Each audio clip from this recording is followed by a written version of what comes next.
Welcome back to the channel. This is the Bavanda Masuta. I go by the name The Great Shepherd. And I am the Cocktail Sensei. Yes, the previously to make cover about the previous episode, right? Yes. We've been talking about the blended Scotch whiskies and the blended whiskies in general. So now we're going to talk about the single malts. Single malts. Yeah. Awesome. So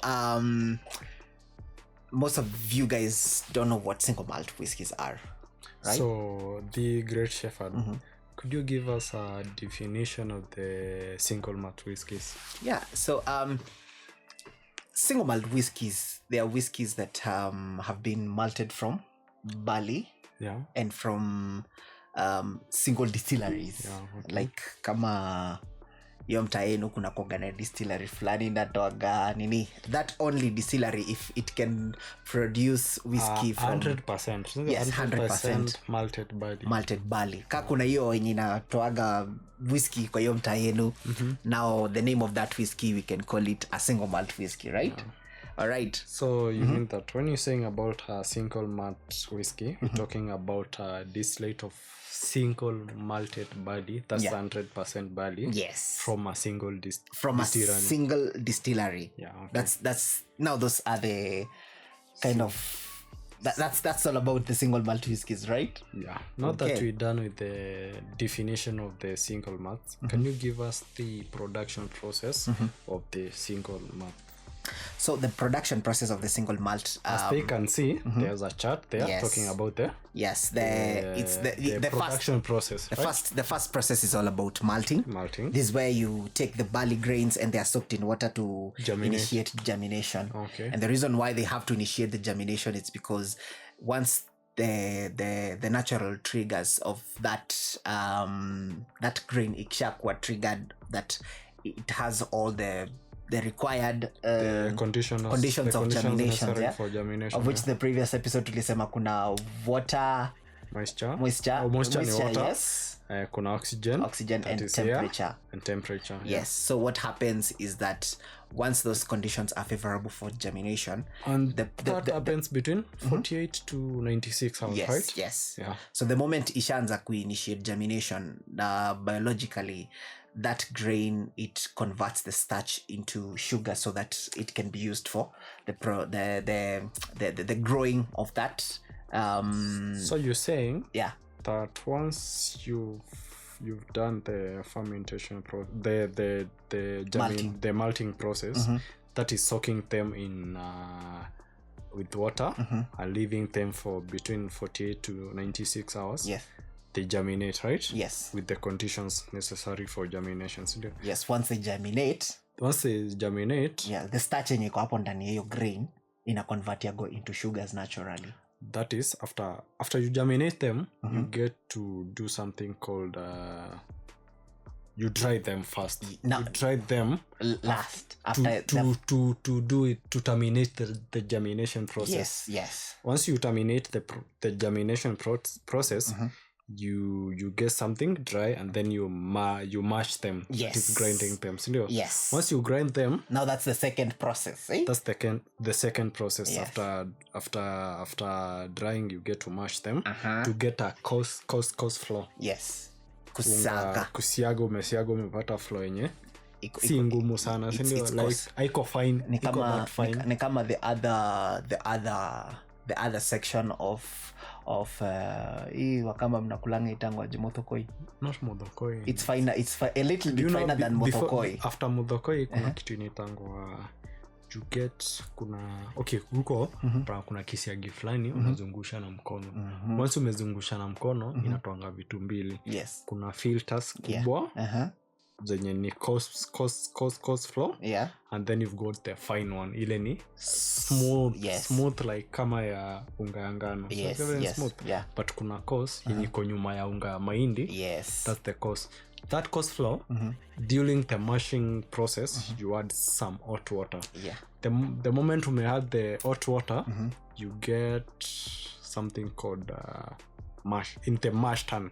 The moment you add the hot water in a mash tun, you get something called what? The grist. The grist. Yes. So hiyo ni kitu yenye ikisha dilute na maji moto, the wash yenye ni iko na fermentable sugars in a sink, sindio?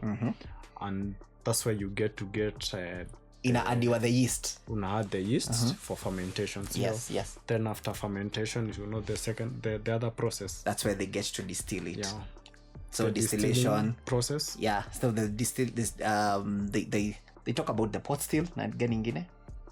The pot still got the pot still. I can explain to them what the pot still is. Okay. So once that wort imekombiniwa na maji na imeshawekwa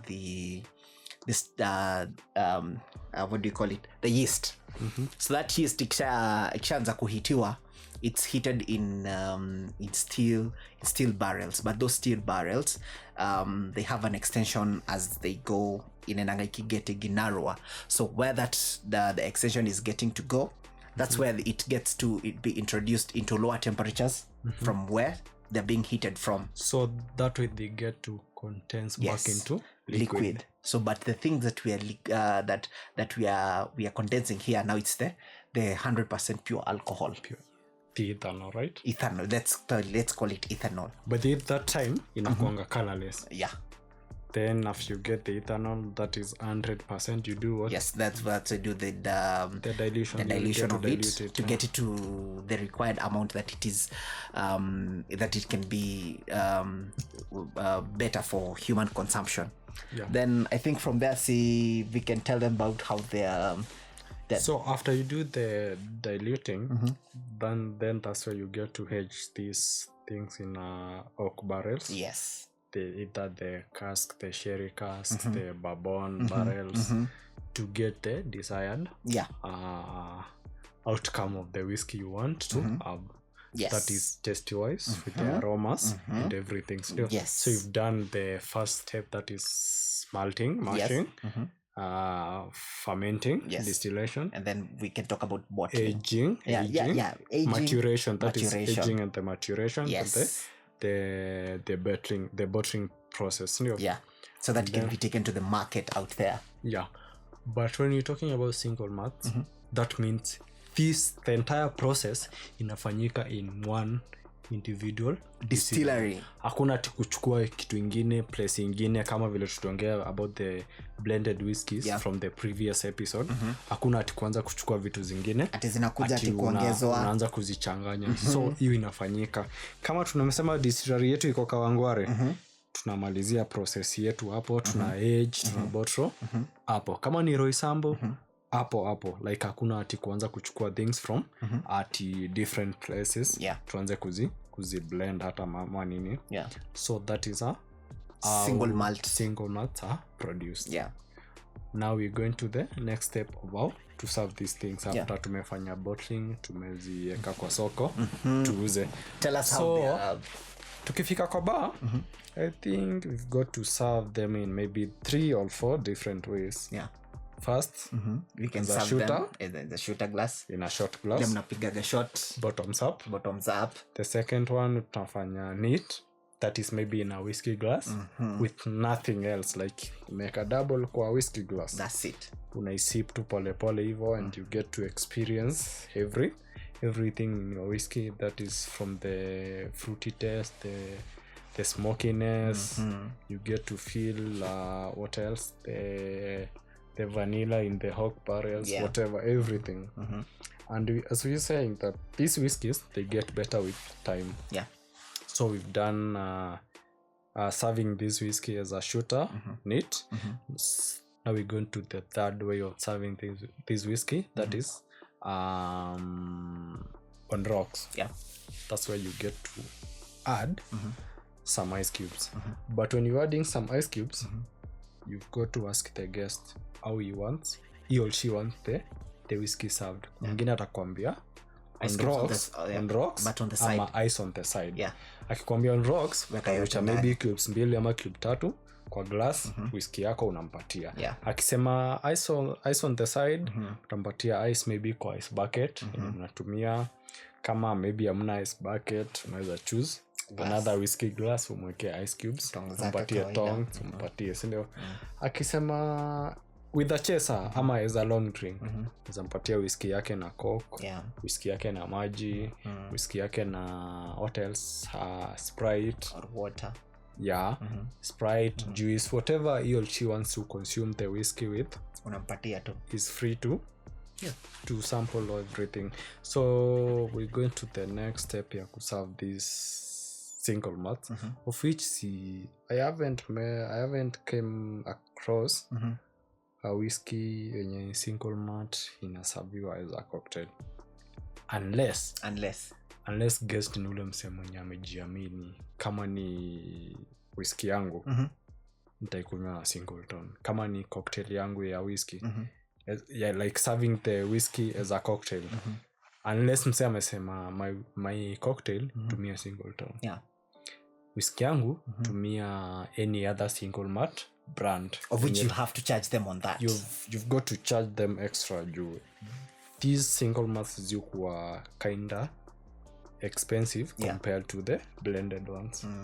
So unless amekwambia I want my whiskey sour, my old fashioned done this way, then mwambie I've got to serve you this drink neat as a shooter or as a long drink, that is with a chaser.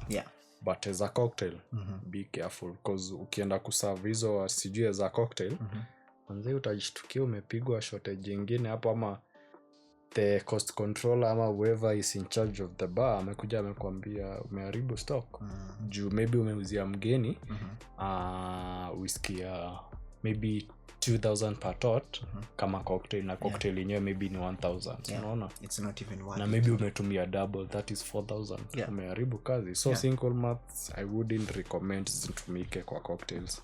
So that's why we are trying to emphasize on the things that you need to check up on when you're literally going to make your menu out there. So on this link that you're seeing right here, we also did the podcast about how you can manage your bar revenue and how you can find on the factors that zenye za kwa zina affect revenue yenye inaingia kwa bar yako. So and I think you also talked about how you can do the costing of these things, and focusing on most the least expensive products for cocktails, because okay, tuseme cocktails itakuwa mbaya just because umefocus on the least expensive things, but you've got to make the right choices when you're doing these things. So that's the costing, because they're expensive out here. All right, so we can definitely chip into talking about the main, not the main, but the most popular examples, single malt products in the Kenyan market. First, as you can see, tuko na Singleton. Vile unaona hapo mbele. Let me tell them about the Singleton. Because they say that it is a brand of single malt Scotch whiskey produced by Diageo. Diageo, by they are very good when it comes to supplying and doing trainings on their products. They're the best, and they can do whatever you want to know on their products. Like wanaoffer hadi trainings. There are several bartenders hapa nje wanaweza kuambia tuko na certificates from these people wametufunza about the bar hygiene, stock controlling, production, how to come up with menus, vitu kama hizo. So they say that it is well known for its smooth taste, and that's why most people would be like, I'd like to have a Singleton. It is aged. So Singleton has been aged for a period between 12? Yes, we have 12, we have 15, and we have 18 years. But there's more than that. Kuna zingine ziko na age zimepita hapo, of which tutaweke hapo mzione from above 18 years, mtaziona hapo kwa screen. And then we proceed to the next type of the single malt, which is Glenfiddich. It's a family-owned single malt Scotch whiskey distillery with history that dates back to 1886. Ilianziwa na msee anaitwa William Grant. Akona 9 children wali built the distillery by hand in Dufftown, Scotland, and named it Glenfiddich, which is Gaelic for the Valley of the Deers. Valley of the Deer. The Mondroska, the Valley of the Deer is that hiyo kitu iko na pembe hapo, the deer. That's the meaning. That's why iko na hiyo logo. And the first whiskey, the Glen, was produced in 1887. And it's a single malt, which became the first Scotch single malt brand to put a single malt ya export from Scotland. And then like it's got different ages. Na iko na different products. That is the Glenfiddich 12 years yenye unaona hapo. Kuna the 15 years yenye unaona hapo, na kuna the 18 years. Alafu the 18 years iko na from the 18 years you proceed to the 21 years. And then you proceed to the Glenfiddich 23 years into a Grand Cru. And then you proceed to the Glenfiddich 26 years 26 years old. And the Glenfiddich yenye kona 31 years ya Fire. Na kuna ingine itwa Glenfiddich Fire and Cane. So ziko na hizo products. So give us the next product yenye iko na single malt, that is the Glenlivet. You wanasema it's a renowned single malt. It is located from there. Muonyesha hapo waone vile inakaa. From the Speyside region of Scotland. And the significance history of it. Speyside? No.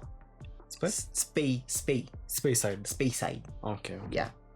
So from the early days, it had begun from around 1824, and they had to obtain the legal license. Geo time ilikuwa the government was really taxing the people when it comes to the production of the whiskeys, and then the Speyside region, it was marked as a turning point of this single malt whiskey, which is the Glenlivet. And the Glenlivet, the name, first of all, I'd like to tell them about where it originated from.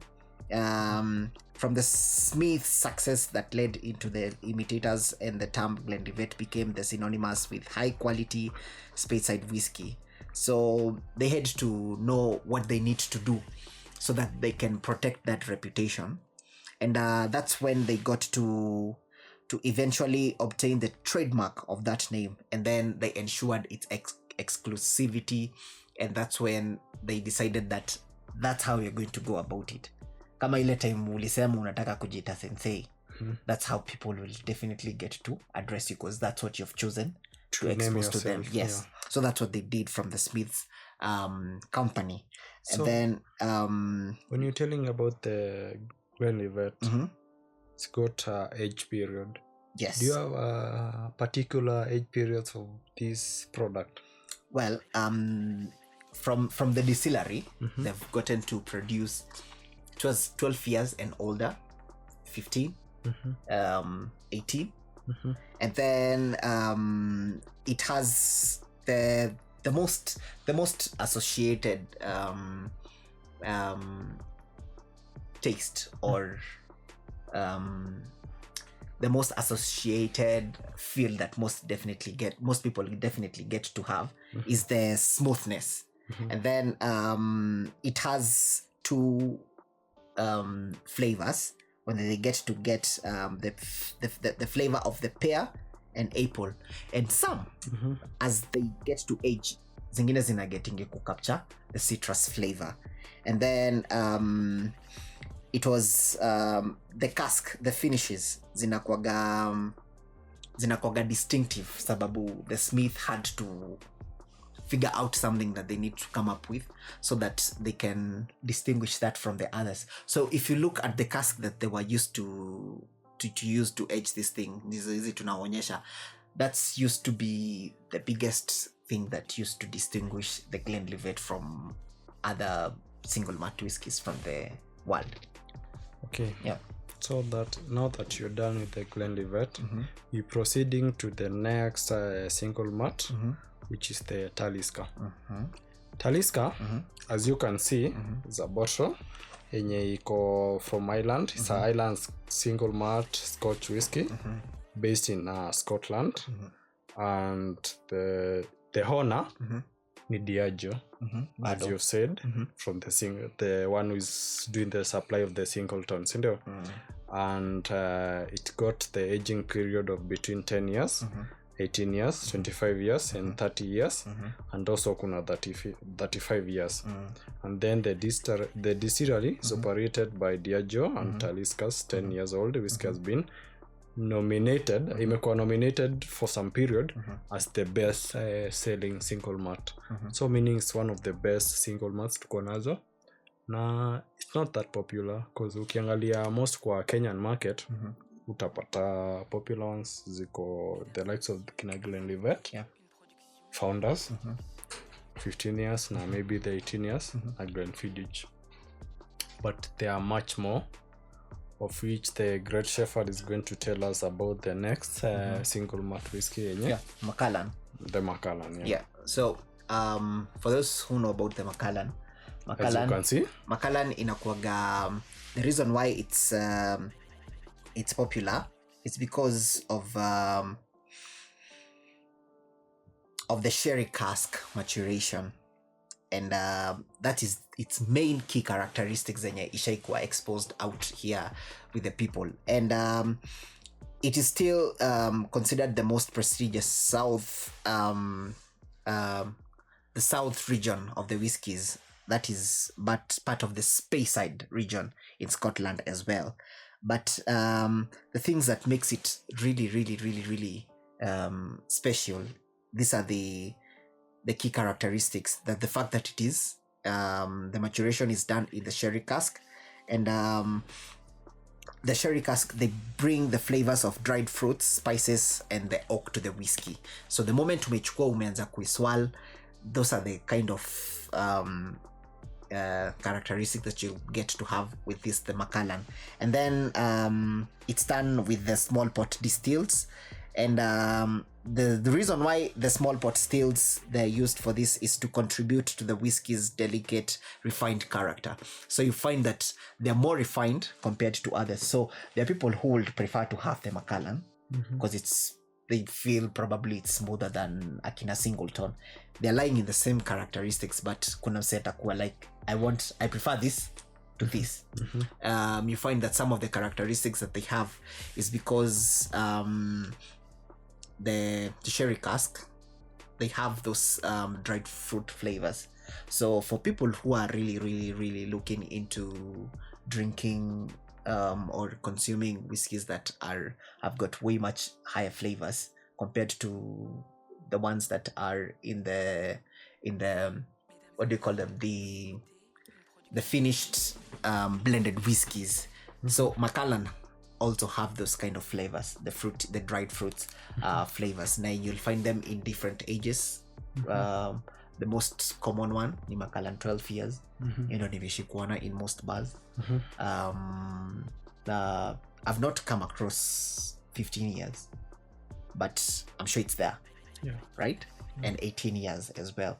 So we have all the Macallan as well. Kuna the Macallan normal, and we have the double cask, which is way more expensive actually. The triple cask, and got the rare cask. Yes. Okay. Yeah. So those are the some that you'll definitely get to see on the market. And the exception quality of the Macallan is not for its meticulous craftsmanship and the attention to details and the selection of the barley, and as much as they get to find on their final bottling. So now we're going to talk about the last single malt product, that is the Lagavulin, which was founded, I think it's back in 1816, somewhere in Scotland. Kama uko na location tuambie hapo chini. And the Lagavulin, it's been aged, it's got different periods of aging, which I'm going to tell you right now, which are 8 years old. We've got the 16 years, we've got the 21 years old, we've got the 25 years old, 30 years old, 37 years old, and it's been aged in bourbon sherry. The bourbon sherry inaipatianga certain taste yenye inakuwa kinda fruity, na inapatia the cask strength inakuwa older than the other inaka the cask inakuwa rare na inakuwa way much fruity than the normal single malts. It's also a product of the Diageo. So as you have seen right now at the moment, Diageo has been very much active when it comes to supply and production of the single malts. Because you may supply Singleton, in the supply Macallan, and now it's here in Lagavulin. So it's been one of the most popular, consistent companies when it comes to the supply of the single malts. So I think we're done with the most popular single malt products, but kuna zingine, kuna the likes of Darwin, kuna the likes of Kaurila, got the likes of Glenkinchie, kuna different types. You've got to a point where they've got to blend all these things to a certain blended single malt whiskey, which is the green label, and ina consist of Talisker, Kaurila, Kraganmore, and another one single malt whiskey. Zina blendiwa pamoja. So ikifika point nataka kuadvise msee afadhali akunywe green label. Green label iko very much advanced when it comes to the blending, because let's see hapa the green label vile unaiona hapo iko na a blend of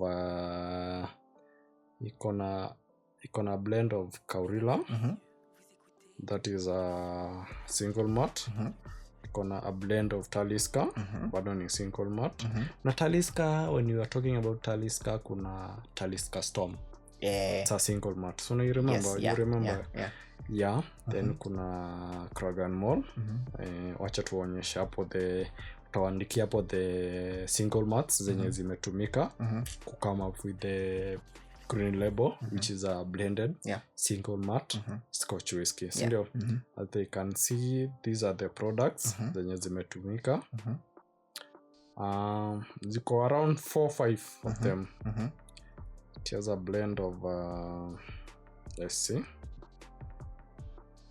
By the way, don't forget to subscribe to this channel for more information, knowledge, because the next thing that we should be covering right here, tutakuwa tuna cover about the blended single malts, and we will also cover the American whiskies zenye zina exist, so that you'll get to feel the kind of different because whiskey, once you get the idea of whiskey is a very wide topic.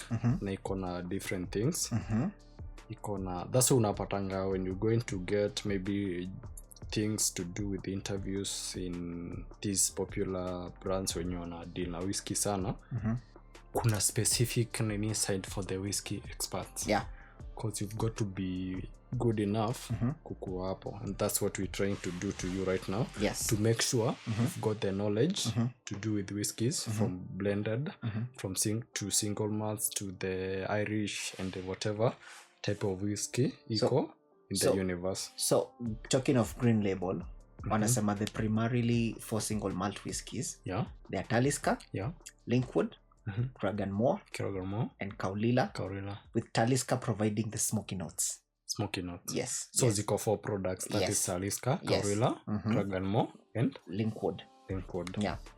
So that's what unapata green label iko kwa hizo blended Scotch whiskies. But it is a blended single malt Scotch whiskey. So that's another type of that's whiskey. That's another type of whiskey, which we are going to talk about in the next episode. Tutai combine something to do with the American na the Japanese zote pamoja, because they are not that deep, but we just want to get you to understand the difference za hizi vitu zote. So see you in the next episode.